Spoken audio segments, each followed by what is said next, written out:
my god! Cameraman, you scared me! Welcome to the Outback Explore series, where we talk about the psychology of animals. In this episode, we're going to be talking about Australian koalas. So what are we waiting for? Let's get into it. Oh, camera, cut! The koala, also called the Phascolarctos cinereus, is a scientific name derived from Greek as phaskalos, meaning pouch, and arctos, meaning bear. It is a herbivorous animal that can be found in Australia's forests and is the last surviving member of the Phascolarctidae family. They live in open woodlands and often encounter fruit trees along the way. Fruit trees are becoming more prevalent in areas where koalas live, which can result in higher densities of the animals in other places. Here we have trees where you may see koalas either eating or sleeping. These animals are known for their large round head, large black nose, and fur on their chest, ears, and bottom. Although koalas have poor vision, they have good hearing and can also smell food trees and other animals, and are able to tell the difference between a predator and a friendly one.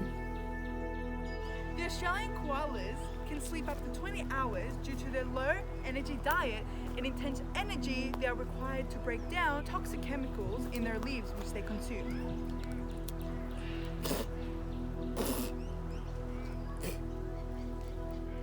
Domestication is a process of adaptation that occurs when a captive animal exhibits a set of genetic changes that are triggered by the conditions of its environment.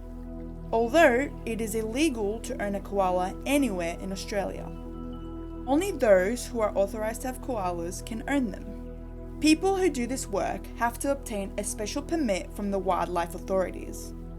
It is a specialized job that involves handling and taking good care of Australia's animals, requiring special training and experience in handling them. There are many factors as to why koalas can be impossible to be domesticated.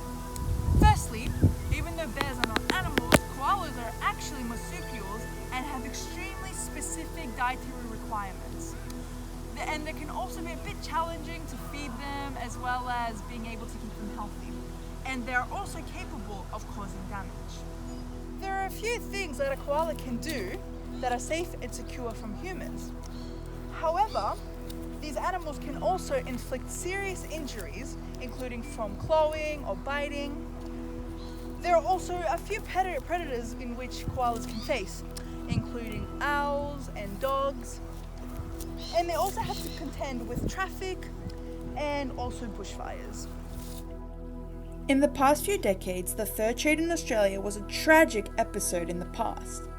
According to Marshall, in 1966, the skins of the koala were harvested with high profit and cruelty. The animals were then completely exterminated in South Australia during World War I. By 1927, Queensland had become the only state where the number of koalas was still quite numerous.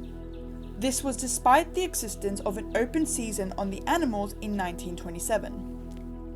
Understanding human-animal interaction is particularly important for institutions that display animals to the public due to the frequent and sometimes intense interactions with unfamiliar humans. There are very few interactions between humans and the animals of the same species. Koalas are known to avoid predators by hiding in trees. Even with many natural predators being able to kill a koala, its biggest threat is humans. As we talked about previously, in the past, humans hunted the animals for their fur coats.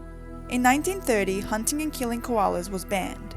However, since then, a new threat emerged that could threaten the survival of these animals. Unfortunately, the homes of these animals are being destroyed due to the damage they cause to their habitat. The humans destroying these homes are harming the animal's survival. When a koala gets cut down, it loses its food and its home. The fires that destroyed the forests also destroyed many of the trees that contained eucalyptus trees. There are a few threats which can affect these poor koalas. The Australian government has reassessed the status of the koala following reports of large population declines. The animal's threat status has been raised. Aside from climate change, the decline in the population of koalas has been attributed to various factors. One of these is the chlamydia disease, which can cause blindness and other health issues. Urban development in Australia's coastal regions is destroying the habitat of the country's iconic fauna, such as the koalas. What is the future for these Australian koalas, you may ask? Well, shall we find out? There are some islands where the population of koalas can reach high densities. However, these areas are becoming less valuable as the quality of their food has declined. Due to the lack of space to expand and disperse, these populations are expected to experience increased levels of starvation. Woo! Wow, that went quick. Thank you all so much for joining me on this episode of Outback Explore about Australian koalas. On that note, take care and I'll see you later.